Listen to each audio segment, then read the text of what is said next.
मायबाप हो, आपल्याकडं एखादं शुभ कार्य असेल, आपल्याकडं एखादं आपल्या आईवडिलाचा दसवा असेल, कोणचीही किंवा जयंती असेल किंवा एरवी बी तुम्हाला जर माझं कितज्ञान ऐकायचं असेल, श्रवण करायचं असेल तर जरूर मला बोलू शकता.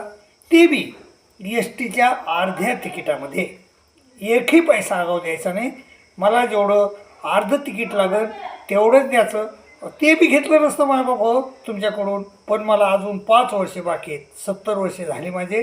अजून 5 वर्षानंतर मला विनामूल्य होईल, मला एस टीचं तिकीट लागणार नाही. पण आता सध्या अर्धं तिकीट लागतं, तर त्या अर्ध्या तिकिटामध्ये तुमच्यापर्यंत येण्याचं मी तुम्हाला वचन देतो. दंडोत प्रणाम, दंडोत प्रणाम, दंडोत.